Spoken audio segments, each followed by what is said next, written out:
नमस्कार दोस्तों, स्वागत है आपका द गुरु में। हम पढ़ रहे थे क्लास 11th मैथ्स का फर्स्ट चैप्टर सेट्स। पिछले वीडियो में हमने सेट का इंट्रोडक्शन देखा, साथ में सेट क्या होता है इसकी परिभाषा भी देखी। इसके अलावा हमने कुछ सेट्स के एग्जाम्पल भी देखे।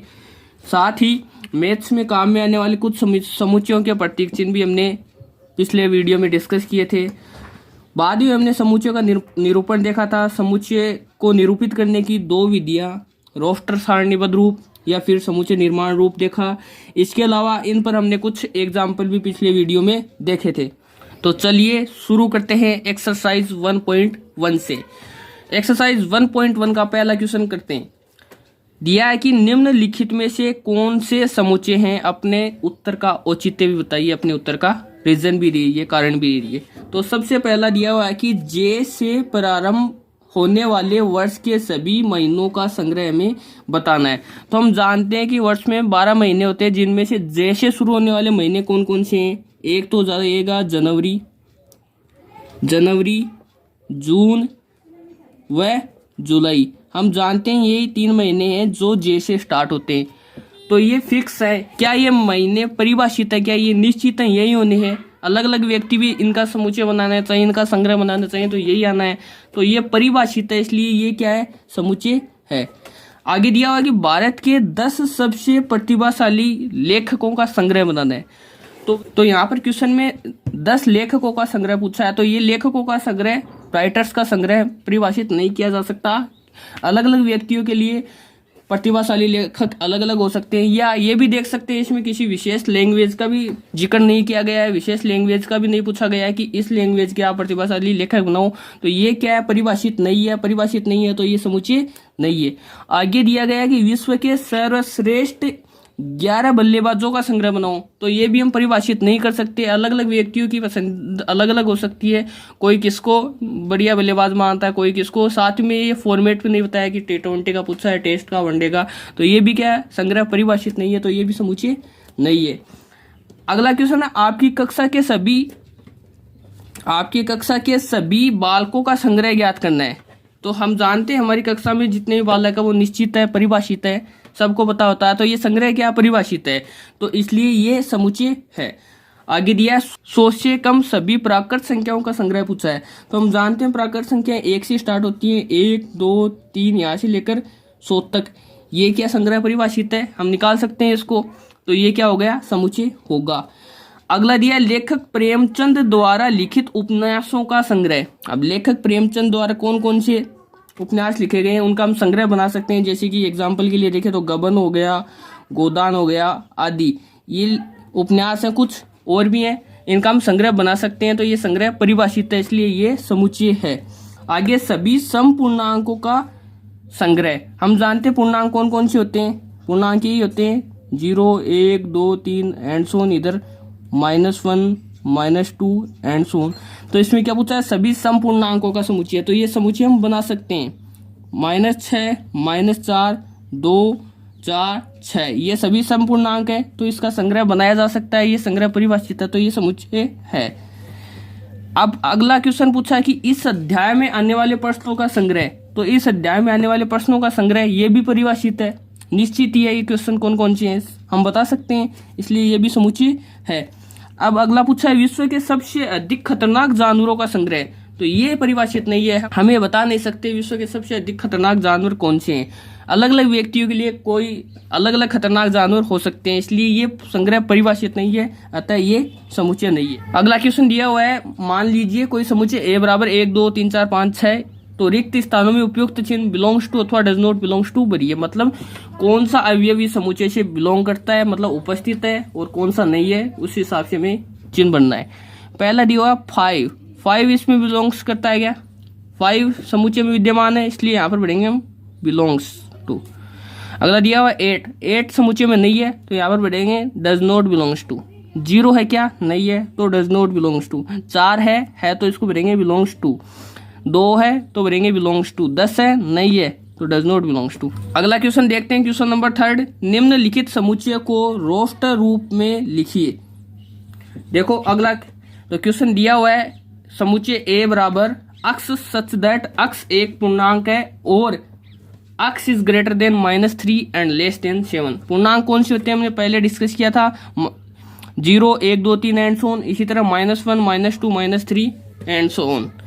तो मैं पूछा है कि x एक पूर्णांक है जो 3 से बड़ा है, -3 से बड़ा है और 7 से छोटा है, तो कौन कौन से लेंगे हम इसको रोस्टर रूप में लिखेंगे। तो पहले अवयव लिख लेते हैं, कौन कौन से आएंगे। 3 से बड़ा होना चाहिए तो -2 हो जाएगा, -1 हो जाएगा, 0 हो जाएगा, 1 2 3 4 5 6। 7 लेंगे क्या, नहीं लेंगे, क्योंकि क्वेश्चन में मेंशन है 7 से छोटा होना चाहिए x। तो क्या रोस्टर रूप में लिखने के लिए अवयव लिखते हैं, उन पर कोमा द्वारा पृथक करते हैं, फिर एक मिडल ब्रैकेट लगाते हैं और ये क्या हो गया, रोस्टर रूप समुच्चय ए। अगला दिया हुआ है बी समुच्चय इस प्रकार से है, x सच दैट x संख्या 6 से कम एक प्राकृत संख्या है। अब हम जानते हैं प्राकृत संख्या क्या होती है, जो 1 से स्टार्ट होती है, 1 से स्टार्ट होती है, 1 2 3 4 5 ऐसे एंड सो ऑन चलती है। लेकिन हमें पूछा है कि x प्राकृत संख्या है, इसका मतलब 1 से स्टार्ट होगी और 6 से कम है, तो 6 से कम क्या लेंगे, 1 2 3 4 5 4 5।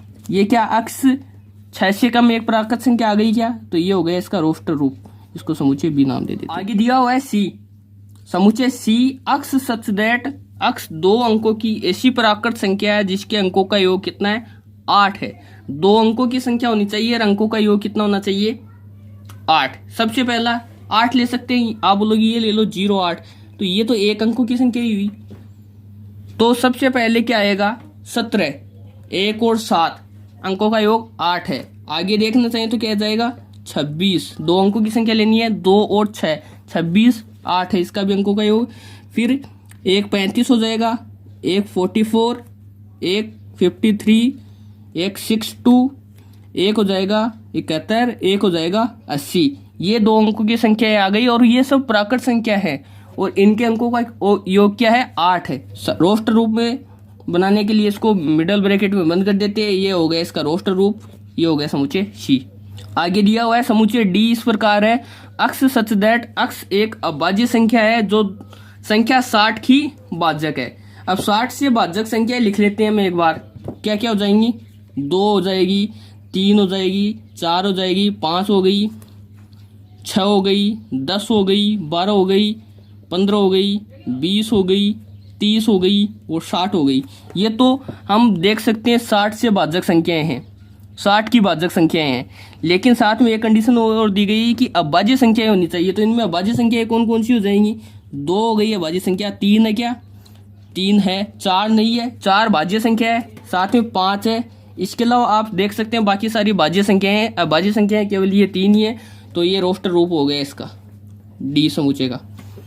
अगला क्वेश्चन दिया है ट्रिग्नोमेट्री शब्द के सभी अक्षरों का समुच्चय ज्ञात करना है हमें रोस्टर रूप में। हम देखते हैं, हमें पता है, हमने रोस्टर रूप में पढ़ा था कि जब भी किसी शब्द का रोस्टर रूप लिखना हो तो उसमें अगर कोई लेटर बार बार आ रहा हो तो रोस्टर रूप लिखते समय हम उनको दोबारा नहीं लिखते हैं। तो ट्रिग्नोमेट्री में कुछ वर्ड्स दोबारा आ रहे हैं, जैसे कुछ लेटर्स दोबारा आ रहे हैं, टी दोबारा आ रहा है, ओ रिपीट हो रहा है, साथ में आर भी रिपीट हो रहा है।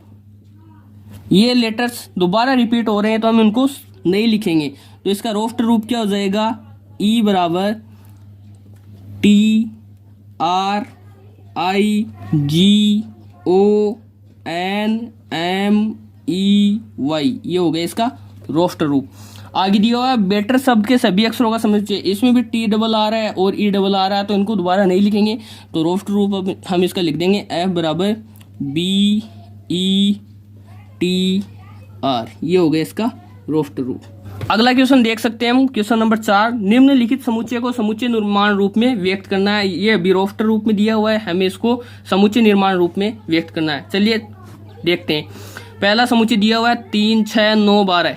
हम इसको इस तरह से लिख सकते हैं, 3 को 3 गुणा 1 लिखें, इसको 3 गुणा 2 लिखें, इसको 3 गुणा 3 लिखें, इसको 3 गुणा 4 लिखें। आप देख सकते हैं ये सब 3 के गुणज हैं, गुणज है। तो यहाँ पर मैं 3 को तो ऐसा कैसा ले लेता हूँ और 1 2 3 4 को एन से लिख देता हूँ, मैं एन से लिख देता हूँ, ठीक है।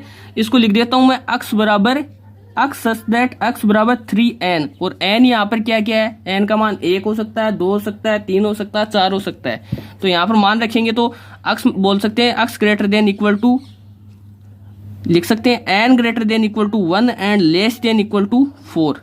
ये क्या हो गया, इसका समुच्चय निर्माण रूप हो गया। अगला दूसरा देखते हैं।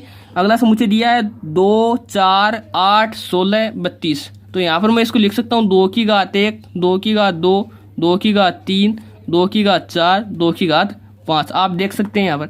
तो ये क्या है, सब 2 के घात हैं। तो मैं इसको क्या लिख सकता हूँ, 2 की पावर n लिख सकता हूँ। अक्स सच दैट अक्स बराबर क्या लिख सकता हूँ मैं, 2 की पावर n, जहाँ पर n का मान क्या क्या हो सकता है, 1 हो सकता है, 2 हो सकता है, 3 हो सकता है, 4 हो सकता है, 5 हो सकता है। तो n greater than equal to 1 and less than equal to 5, ये इसका क्या हो गया, समुच्चय निर्माण रूप हो गया। अगला क्वेश्चन देखते हैं। अगला समुच्चय दिया हुआ है 5, 25, 125, 625। ये भी क्या है, 5 की घात 1 है, 5 की घात 2, 5 की घात 3 और 5 की घात 4 ऐसे लिखा हुआ है। तो इसको हम लिख सकते हैं अक्स सच दैट अक्स बराबर 5 की power n where n is greater than equal to 1 and less than equal to 4। ये क्या हो गया, इसका समुच्चय निर्माण रूप हो गया। आगे देख सकते हैं 2, 4, 6। अब देखो 2, 4, 6, 8, 10 ये सब क्या होती हैं, सम संख्याएं होती हैं। लेकिन यहाँ पर 0 नहीं है, इसका मतलब 0 को छोड़ दिया गया है। 0 नहीं है तो क्या होंगी, ये प्राकृत संख्याएं भी होंगी। तो इसको क्या लिखेंगे हम, अक्स सच दैट अक्स एक क्या है, सम प्राकृत संख्या है। क्या एक सम प्राकृत संख्या है, सम प्राकृत संख्या है। क्या है ये, सम होने के साथ साथ प्राकृत भी है। आगे आगे दिया हुआ है 1, 4, 9, 16, 25 एंड सो ऑन 100। तो क्या है, ये सारे के सारे वर्ग हैं। 1 का स्क्वायर, 2 का स्क्वायर, 3 का स्क्वायर एंड सो ऑन ये 10 का स्क्वायर। तो क्या लिखेंगे, इसका समुच्चय निर्माण रूप हम क्या लिखेंगे, अक्स सच क्या लिखेंगे, अक्स सच दैट अक्स बराबर n square where n is greater than equal to 1 and less than equal to 10। ये क्या होगा, इसका समुच्चय निर्माण रूप। चलिए अगला क्वेश्चन देखते हैं, क्वेश्चन नंबर 5। निम्नलिखित समुच्चय के सभी अवयव या सदस्यों को सूचीबद्ध कीजिए। समुच्चय के सभी अवयवों को सूचीबद्ध करना है। पहला देखते हैं तुम, पहला दिया हुआ a बराबर अक्स सच दैट अक्स एक विषम प्राकृत संख्या है। विषम प्राकृत संख्या है। सबसे पहले तो प्राकृत संख्या क्या होती है, जो 1 से स्टार्ट होती है, मतलब 1, 2, 3, 4, 5 ऐसे लेकर अनंत। अब विषम होनी चाहिए, तो विषम संख्या कौन, प्राकृत संख्या है, इसका मतलब 1 से स्टार्ट कर दो और जो भी विषम संख्या है वो लिख दो, 1, 3, 5, 7 एंड सो ऑन ऐसे चलती जाएगी। ये क्या हो गया, इनका सूचीबद्ध हो गए। बी दूसरा दिया हुआ है, बी समुच्चय इस प्रकार से है, अक्स सच दैट एक पूर्णांक है और अक्स ग्रेटर देन -1/2 और लेस देन 9/2। -1/2 को क्या लिखूंगा मैं, 0.5 एंड इसको 4.5 लिख सकता हूँ। अब पूर्णांक कौन कौन से होते हैं, 0, 1, 2, 3 एंड सो ऑन, इसी तरह -1, -2, -3 ऐसे ही। अब क्या करना है, -0.5 से बड़ा लेना है और 4.5 से छोटा लेना है, पूर्णांक होनी चाहिए। -0.5 से बड़ा पूर्णांक कौन सा हो जाएगा, देख सकते हैं आप। सबसे पहले क्या हो जाएगा, 0 हो जाएगा, फिर हो जाएगा 1, 2, 3, 4, 5 लेंगे क्या, नहीं लेंगे, क्यों, 4.5 से कम लेना है। ये इसका आंसर हो गया। अगला दिया हुआ है, अक्स एक पूर्णांक है where x square less than 4। X एक पूर्णांक है where x square less than 4। अब पूर्णांक लेना है हमें। सबसे पहले क्या लेंगे, पूर्णांक कौन कौन से हो जाएंगे, प्लस माइनस वाले दोनों हो जाएंगे। तो सबसे पहले मैं -2 ले रहा हूँ। -2 का स्क्वायर कितना हो जाएगा, 4 हो जाएगा, 4 के बराबर ही है। फिर -1 लूंगा, इसका स्क्वायर 1 होगा, 4 से कम है। फिर 0 का स्क्वायर 0, 4 से कम है, इसी प्रकार 1, इसी प्रकार 2। ये क्या होगा, इसका आंसर हो गया। आगे दिया हुआ है समुच्चय डी इस प्रकार से है कि अक्स सच दैट अक्स लोयल शब्द का एक अक्षर है। अब लोयल शब्द का एक अक्षर है तो इन अवयवों को लिखेंगे, इन लेटर्स को लिखेंगे। तो क्या करना है, जो रिपीट हो रहा है उसको दोबारा से नहीं लिखेंगे। सबसे पहले LOYA, L दोबारा आ रहा है, इसको दोबारा नहीं लिखेंगे। ये इसका आंसर हो गया। आगे दिया है, अक्स सच दैट अक्स वर्ष का एक ऐसा महीना है जिसमें 31 दिन नहीं होते हैं। अब देख लो कौन कौन से में 31 दिन नहीं होते हैं, उनका संग्रह कर दो। एक होता है फरवरी में नहीं होते, 29 या 28 होते हैं। एक हो गया अप्रैल, अप्रैल में नहीं होते हैं। जून, सितंबर और नवंबर, इन सब में 31 दिन नहीं होते हैं, बाकी में 31 होते हैं। तो इनका संग्रह बना दिया हमने। अगला है कि अक्स सच दैट, अक्स अंग्रेजी वर्णमाला का एक व्यंजन है जो के से पहले आता है। के से पहले जो भी लेटर्स हैं उनमें स्वरों को छोड़ दो, बाकी लिख दो। जैसे कि ए लिखेंगे क्या? ए लिखेंगे? नहीं लिखेंगे। क्यों? क्योंकि ए स्वर है। बी, सी, डी, ई नहीं लिखेंगे। फिर एफ, जी, एच, आई नहीं लिखेंगे। जे, ये इसका आंसर हो गया। ठीक है। अगला क्वेश्चन दिया हुआ है, एक साइड में रोस्टर रूप दिया हुआ है और एक में समुच्चय निर्माण रूप दिया हुआ है, दोनों को मिलान करना है। तो सबसे पहले दिया हुआ है 1 2 3 6, 1 2 3 6। इसका आंसर क्या होगा? इसका आंसर सी वाला होगा। देखो, अक्स सच दैट एक प्राकृत संख्या है। अक्स प्राकृत संख्या है क्या? सभी प्राकृत संख्याएं 1 से स्टार्ट हो रही हैं। ठीक है, प्राकृत संख्याएं हैं। और 6 की भाजक भी है क्या? 1 6 की भाजक है, 2 3 6, ये सब 6 की भाजक है। तो पहले का क्या हो जाएगा? सी वाला। ठीक है। अगला दिया है 2 और 3, 2 और 3। इसका क्या होगा? देखो, इसका होगा ए वाला। अक्स सच दैट, अक्स एक अभाज्य संख्या है और 6 की भाजक है। सही है, अक्स एक अभाज्य संख्या, मतलब 2 और 3 दोनों ही अभाज्य संख्या हैं और साथ में 6 की भाजक भी है। तो इसका हो जाएगा ए वाला। अब देखो, MATHEICS, ये आप बता सकते हो किसका होगा? चौथे वाले का। क्या है ये? अक्स मैथमेटिक्स शब्द का एक अक्षर है। डी का हो जाएगा ये। और बच्चा वो किसका हो जाएगा? 1 3 5 7 9, ये हो जाएगा बी का। अक्स सच दैट, अक्स संख्या 10 से कम एक विषम प्राकृत संख्या है।